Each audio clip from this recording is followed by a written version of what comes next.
What it do?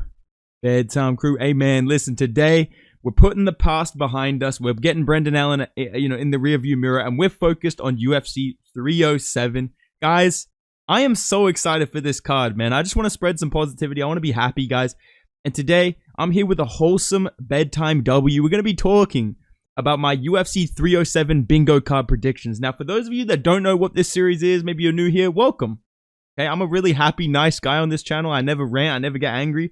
And I'm all about positive vibes, man. I'm all about positivity. We're going to be predicting things that are going to happen during fight week, during the pay-per-view, on commentary. We usually are very accurate with these. We got a bingo for 306. I believe we got one for 304 pretty easily as well. 305, we may have been one or two off. But what I want to say before I get into this, you can say what you want about my fight predictions, but my bingo card predictions are always very accurate. I feel like a lot of these are going to happen. Let's get into this. This is all about fight week, embedded, the press conference, weigh-ins, all that stuff. All right, dude. First one that we got here, Sean Strickland and Khalil Roundtree altercation. I believe this is a possibility here, bro. I believe this is a big possibility on fight week, man. You fucking doing, bro? The cat fucking left the room, bro. Fuck off. Get that part up. Sean Strickland, Khalil Roundtree altercation. I believe this is a big possibility. These two really do not like each other. Sean Strickland has made a lot of comments about him, especially recently. And he is in the corner with Pereira. He is training with him. I can definitely see like some sort of video capture of these two having an argument. Maybe on embedded. That'd be fucking amazing. Like we get an elevator and here's the fucking thing about you, Khalil, dude. You're a fucking pussy, dude. I would love to see that. I don't know if we're going to get a full-blown embedded elevator argument. But I do believe we'll get some sort of altercation fight week between Sean Strickland and Khalil Roundtree Jr. Hopefully Joe Rogan jumps in to defend his boy, dude. Let's move on, though. Joaquin Buckley Masterclass, a goofy call-out. My boy, Joaquin Buckley. I picked him against Luque. They called me a madman. I picked him against Ruzi Boyev. They called me delusional. I'm picking him against Wonder Boy. He's going to put on a masterclass of bobbing and weaving like fucking Mike Tyson, shooting some takedowns, and I think he's going to put on a great performance, and then he's going to immediately get on the mic and call out fucking Logan Paul or some shit, dude. That's what this guy does, man. He has a great performance. If he makes a realistic call out, like if he gets on there and says, you know what, I want to fight Sean Brady next. I want to fight fucking, I don't even know, dude. Ian Gary. Maybe you could get that. This guy's going to go in there and call out fucking Michael Chandler or some shit. I know that's going to happen, but I'm still confident and rooting for my boy Joaquin Buckley. I do believe he's going to get a win. I love Wonder Boy, don't get me mistaken on that, but I feel like right now is the time for Joaquin Buckley, and I believe he's going to have a very good performance. He's a cardio machine too. A lot of people don't really give him credit for that. I think his cardio is going to be a big factor in this matchup. So yeah, Joaquin Buckley masterclass, goofy call out. Lock that shit in. All right, dude. Let's move on. Prelims are absolutely goated. I'm getting really good vibes about these fucking prelims, dude. I am getting, like, UFC 291 vibes right now. I'm feeling like we're going to see a lot of fucking finishes on these prelims. And, you know, I have a good feeling about it. You know, the crowd is going to be good. We'll talk about that in a little bit. I think a lot of these matchups are very set up to where someone is getting put out, someone's getting dominated, someone's getting submitted. I think we're going to see some very exciting action on the prelims. Maybe they carry the entire vibe of the card. That could be a big possibility with some of these main card fights. We'll talk about that in a bit as well. But all in all, I'm going to say that the prelims are, to cross this one off if you want to play along at home, majority finishes, highlight reel KOs or nasty finishes, good commentary moments, crowd is electric. That's my prediction for the prelims. I think they're going to be absolutely goated. Let's move on to one of my classic staples in the bingo series, and this is one that we just have to put on here. It usually happens, which makes me worried for these two fighters that they're going against, but you have to throw in the Batista or Vieira wins low. We've done this with Dan Hooker, Kai Kara France, both of them won. I believe we did this with Delidze against Anthony Smith, and that took place. And I have a bad feeling that either Mario Batista or, darkest timeline, Mario Batista schools fucking Jose Aldo. I don't think that's going to happen. I'm not picking that to happen. I don't want that to happen whatsoever. I love Jose Aldo. I'll be leg kick TKO and my boys in front of the hose like Jose Aldo to impress them. I love Jose Aldo. And Ketlin Vieira as well. I think if she manages to get a win, we're going to lose a lot of hype in the women's bantamweight. Not that there's any hype in the fucking women's bantamweight division, but if there is going to be any, it's going to be from Kayla Harrison. And I feel like Vieira winning against Harrison is such a nightmare, but I could low-key see that happening if this fight goes to like round 3 and it's high pace. I'm very worried that either Batista or Vieira will ruin what is supposed to be 2 good matchups for fighters that we fucking love, dude. Which is Kayla Harrison and Jose Aldo. But I don't know. I'm going to throw that on here. I'm hoping this one doesn't come true.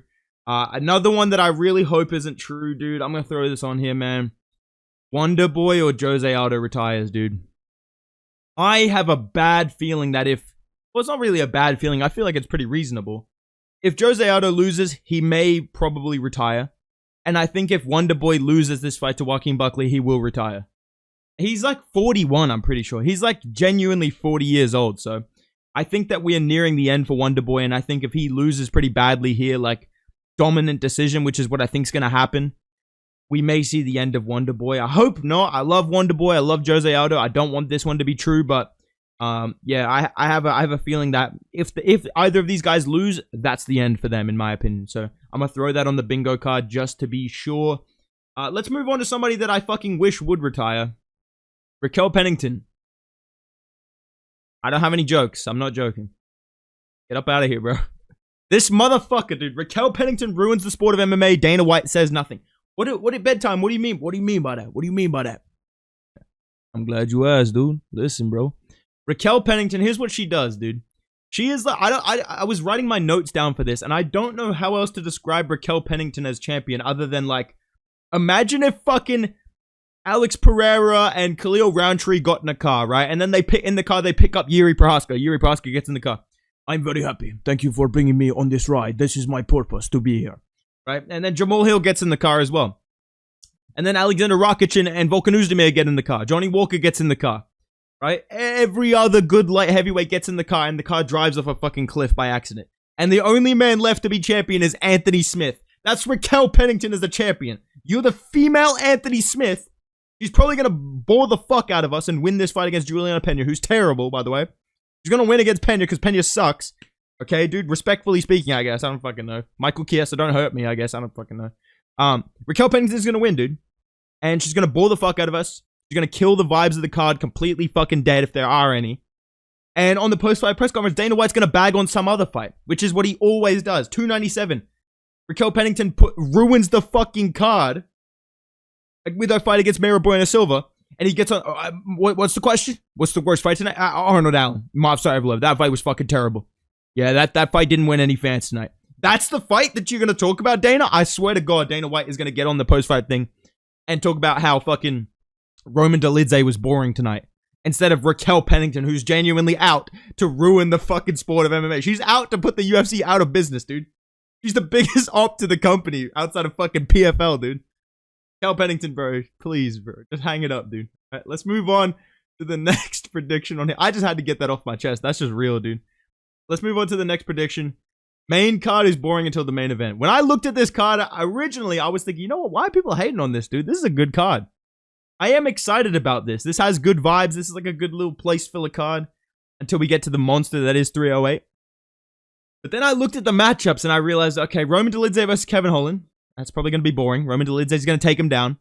And Holland's going to sit in fucking full guard and slap him on the ear and crack jokes for the 27th time in the UFC. And there's going to be an Instagram post about it. Wow, Kevin Holland's so crazy. Cool, man. It's really funny. It's really funny the 14th time you do it, dude. Kevin Holland is like Deadpool in the fact that he just runs anything that's slightly funny into the fucking ground, dude. You should slap him on the ear and make more jokes, dude. It was really funny the 5th time that you ruined a fight doing that, dude.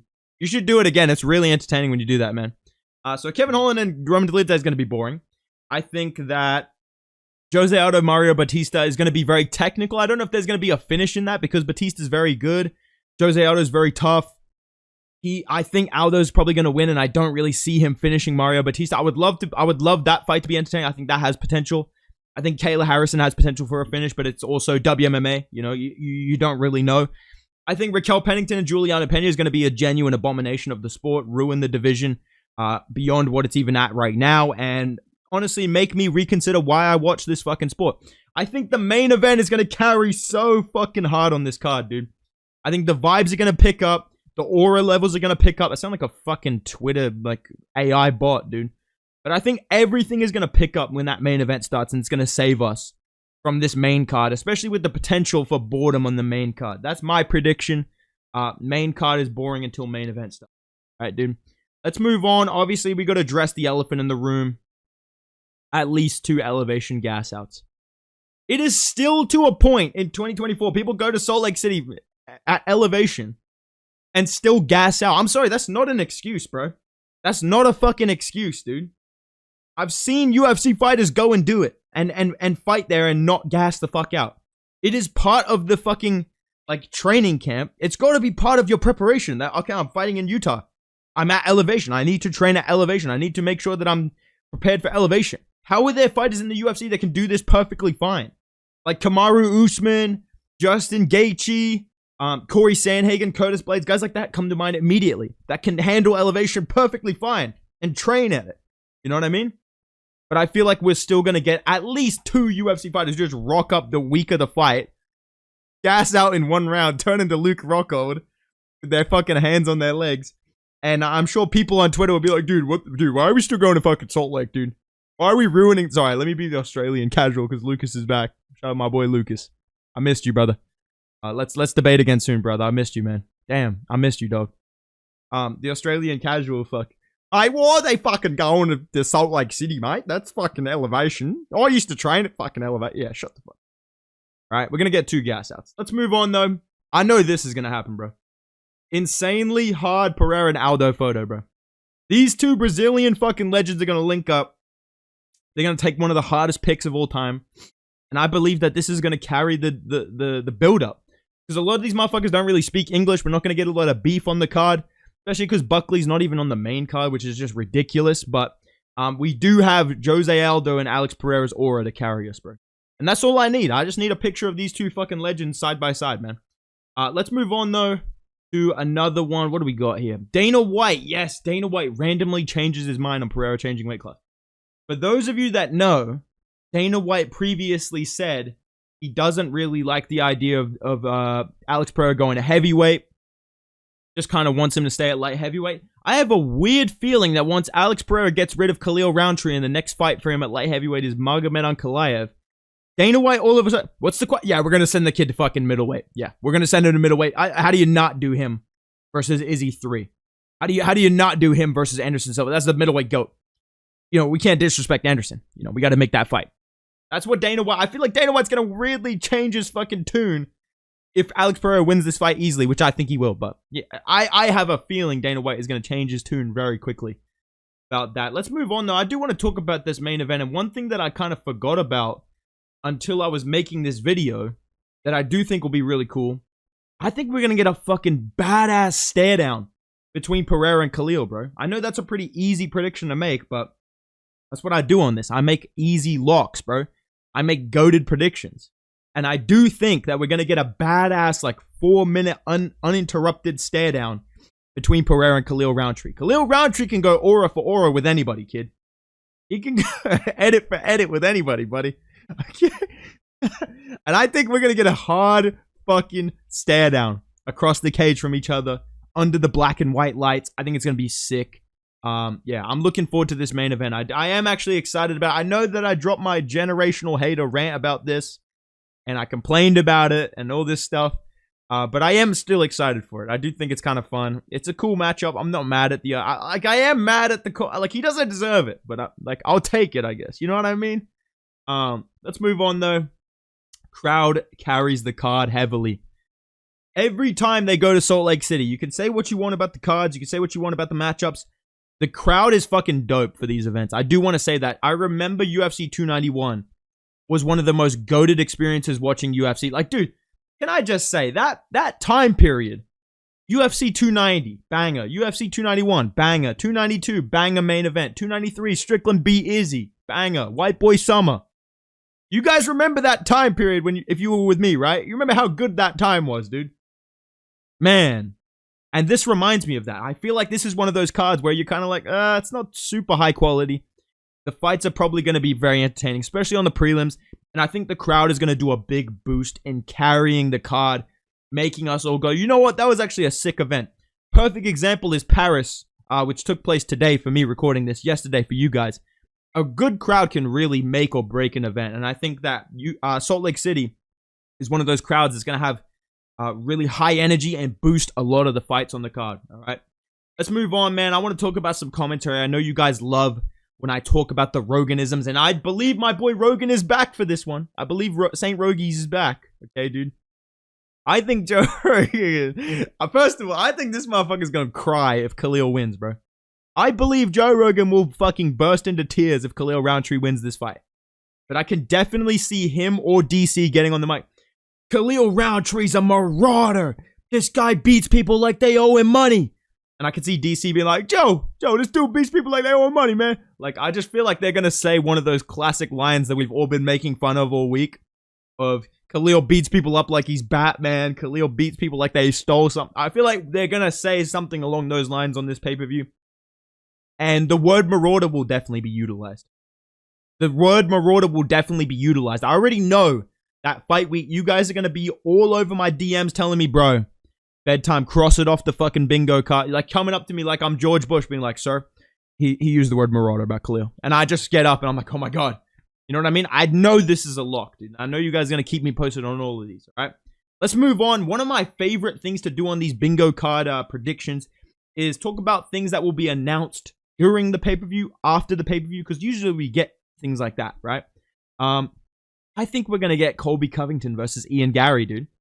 I think we're going to get Colby Covington versus Ian Gary either announced to be on UFC 310, because they're announcing a lot of fights for that. I think we're going to get some more news for that. I'll talk about that later. Or I could see this headlining a fight night as well. So I feel like we're going to get Colby Covington versus Ian Gary announced. I hope we get a press conference for that, so I can continue to build on the Colby... Ian Machado Ferry, the guy's a complete fucking joke. The guy's a complete fucking joke of the division. It's a complete pipsqueak. The guy's fucking sitting in the corner watching his fucking wife. You know what I mean? The guy's watching the fucking division from the corner. The guy's a complete corner McGregor. So I got to keep working on it. I feel like I'm cooking up. I'm working on it, all right, man? But yeah, I think this fight will take place and will get announced during 307. Another thing that I'm very sure of, man, because we just saw this with fucking Brendan Allen. And by the way, fuck you, Brendan Allen, yeah? I think we're going to get a ruthless fucking Dricus du Plessis tweet. Dude, if Pereira gets knocked out, get ready for Dricus to get on Twitter and just drop some laughing emojis. This guy's a fucking petty individual. If you make fun of Dricus du Plessis, you talk anything to him. If you lose, he's getting on fucking Twitter. Mate, you need to work on your skills, mate. You need to close your eyes when you're punching, mate. I don't know what you're doing, mate. You completely suck, bro. What are you doing, mate? What are you doing, bro? Yeah, Dricus has no mercy if you lose. I know he's going to drop a fucking ruthless tweet if Pereira loses. I've also thrown in that I think we'll get a zesty tweet out of Izzy, like something about, oh, sorry, brother, love you, hope you're all good. Like some weird shit from Izzy I think we'll get. I don't think he'll be negative towards Pereira. I think they're cool enough now to where he might try and stick up for him, but I'm just going to categorize it as zesty. Okay, just because. I don't know why. All right, let's move on. Dude, when I was thinking about this video, I was thinking, man, who's going to spice things up fight week? I think Strickland's going to be going around having a lot of interactions, a lot of altercations. I think Pereira and Khalil are going to be super cool with each other. I was thinking, who's going to fucking spice things up? And then I remembered Jamal Hill is here for this fight, dude. I think he's going to have another fucking aura debt generating interaction with Alex Pereira. I think he's going to run into Pereira again and shake his hand and not say a word and then drop a video. I looked right into Alex's eyes. He looked scared of me. He knows what's happening in the rematch. Khalil's scared of me too. I think Jamal Hill is going to have a goofy fucking interaction with these two. He's definitely going to be their cage side trying to talk shit. I'll talk about him in a second as well. Speaking of people that I think we're going to see some legendary moments from this week, I'm calling this right now. This might be a bold prediction, but I'm calling it right now, dude. I think we're getting the Anthony Smith redemption arc, dude. I think that when Anthony Smith drops this interview with Alex Pereira, I mean, on paper, you know, you and Khalil, that's a really tough... muito bom. Chama. I think when he drops that interview, people are going to start being like, you know what? I actually like Anthony Smith. Damn, W. Smith. Damn, Smith was actually kind of funny in this interview. I think Smith is going to start embracing the memes. I think he's going to be a little bit humble after losing to fucking Roman Dolidze. And I think that was the one that kind of clued him in. He's probably not going to be champ. It wasn't the other 25 losses on the UFC. But I think Anthony Smith's going to be a little bit more humble fight week. I think he's going to have some funny moments with Pereira. And we're going to see people start saying, you know what? I actually like Anthony Smith. Respects to Smith. I think we're going to see that. So I'm going to throw that on here, dude. Let's move on. We've got a couple more left that I feel are quite accurate. And this one would be very disappointing if true. I wouldn't be mad. I would just be disappointed. Okay, man. I think Alex Pereira is going to continue to avoid Magomed Ankalaev. And he's going to call out Dricus du Plessis. I had a bit in mind when I met Alex. Obviously, you guys know that I met Alex Pereira. Didn't start a Chama chant. I will start one if he KOs Khalil. I'll say that right now. But I had a bit. I wanted to go up there and be like, brother, why you don't fight with Magomed Ankalaev, brother? Why you don't fight with this guy? This is big disrespect. You don't fight with this guy. I'm pretty sure he would have fucking killed me if I said that, but I wanted to do it. It's getting ridiculous. It's getting am I the only one seeing this? That Alex Pereira is on Twitter and in interviews and shit being like, listen, dude, I mean, I don't really care about fighting the guy, dude. He's boring as fuck. Dude, you're the champion. He's the #1 contender. Who gives a fuck? Who actually cares? You have to fight him. It's not a matter of, oh, the UFC doesn't want it. He's the #1 contender. You have to fight him. But I feel like Alex Pereira and the UFC will do pretty much anything to not make that fight happen. I think they would rather do Pereira versus Dricus. I think they'd rather do Pereira versus fucking Izzy 3. They'd rather do him versus Tom Aspinall, bro.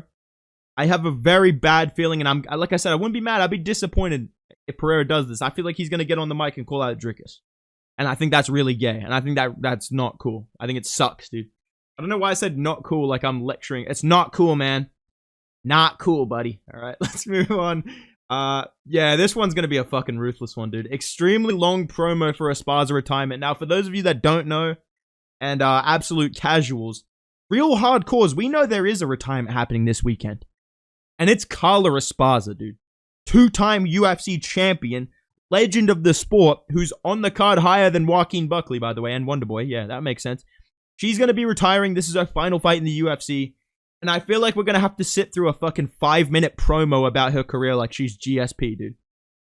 If Michelle Waterson gets one, I have a very strong feeling we're going to get a fucking 14-minute ESPN hype promo about the life, times, and career of Carla Esparza, dude. Why do I feel like we're getting this? Why do I feel like we're going to have to sit through this and Joe Rogan's going to start crying? And, she's just an incredible athlete, man. Just an incredible athlete, man. Just a real gift to the sport, man. Carla Esparza, man. People are never going to forget, man. I feel like that's what we're going to get, so I'm going to throw that on here. I'm pretty confident in that. All right. Kevin Holland running with Buckley or Strickland. I need this fight week, dude. The only thing I care about with Kevin Holland at this point in my life, I've given up on this guy as a contender. He's not funny to me anymore, dude. But I do enjoy his inability to take any sort of shit to. Like, if you say anything to Kevin Holland, he's trying to fight you. I fuck with that. I can relate to that, dude. People know if you DM me on Instagram the wrong way, I will fucking get after you, bro. Okay? You comment the wrong thing on my channel, you're getting a fucking rant video, dude. Not a rant video, you're not yet. But you'll get a rant in the replies, dude. I fuck with that. And I do think that Kevin Holland, with his beef with Joaquin Buckley and his beef with Sean Strickland, we may get a run in this week. I would love to wake up on a fucking Wednesday and see Instagram and see Kevin Holland and Sean Strickland go at it in the fight. Here's the fucking thing, Kevin, dude. You're a fucking idiot, dude. Dude, what are you fucking talking about, dude? Come on, let's fucking go right now, dude. I'll fucking take you outside right now. Please, let this happen. I'm going to throw it on the bingo card. I'm manifesting this, all right? Let's move on. Another thing I'm manifesting. We need to see this. I do believe we'll get these. Bilal versus Shavkat and Nick Diaz versus Vicente Luque announced for UFC 310. I'm calling my shot right now, dude. The UFC will announce 310 in full on the 307 pay-per-view. The main event will be Bilal versus Shavkat Rakhmonov. Bilal's going to win 49-46. And the striking and the grappling, the wrestling, bro. Literally, bro. And Nick Diaz versus Vicente Luque will be on the card, dude. I know this, brother. I know this. Don't ask me how I know. I just know. And I think this is going to get announced at the 307 pay-per-view. All right, man. I'm throwing it on the bingo card. We've got 3 predictions left, and these are all to do with the main event. Obviously, when I do these, I usually leave my main event predictions for the end. And before we get into that, I think Jamal Hill is genuinely going to try and campaign. This is why I'm worried about this Khalil Roundtree fight, dude. Because why can I see a world where Khalil Roundtree somehow beats Alex Pereira, and then Jamal Hill is on Twitter talking about, dude, you ducked me already. We got to fight for the title. Why can I see that happening? Why can I see them cutting to Jamal Hill in the crowd after Khalil wins and Joe Rogan's finished crying, dude? I got a bad feeling, dude. But if Khalil wins, I do think we'll get classic salty man Jamal Hill asking for a title shot. Now, let's talk about the 2 outcomes for this main event that I'm going to throw on the bingo card. The first and foremost, the logical one that should happen. If you look at the on paper, you think about this with a functioning brain, you would say Alex Pereira flatline KOs Khalil Roundtree, right? Like, that should be what happens in this fight, right? That's what I think is going to happen. That's what most people would say they think is going to happen.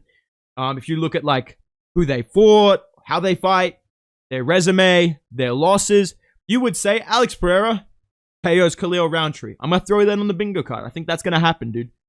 Left hook. As Roundtree tries to blitz him a little bit after some good kicks back and forth, I think Pereira just flatline KOs him, face plants him. The only other option I'm going to throw in this, Khalil Roundtree destroys Pereira with no difficulty. I don't know why, but I feel like the 2 outcomes of this fight are, as stated, logic prevails. And I feel like the more I talk about this, it's just not going to happen. Alex Pereira KOs Khalil Roundtree. Or, we're living in a fucking fantasy world, and Khalil Roundtree destroys Alex Pereira with like a Sean Strickland type performance where he just absolutely dominates him, wins the leg kick battle, drops him in round 1, beats the shit out of him. Pereira gasses out. Like, if Pereira shows up to fight me looking old as fuck, I'm done. I know what's going to happen, dude. If Pereira shows up and you're kind of like, damn, he looks kind of old. Get ready for the Khalil Roundtree 50-45, brother, because that's happening, dude. These are my bingo card predictions. Let me know what you guys think down below. What do you think is going to happen? What do you think of my predictions? Are you going to play along at home? Make sure you follow me on Instagram and Twitter if you want to, because I'll post these on there. And I'll keep you guys updated on the bingo card progress throughout the week as well. It's going to be a great fight week, man. I'm dropping prediction videos, all types of stuff. I'm going to be streaming Bedtime FC this week as well. We got a banger card coming your way, guys. And yeah, man. If you're enjoying the videos, drop a like, subscribe, all that shit. I'll see you in the next video, boys. Goodbye.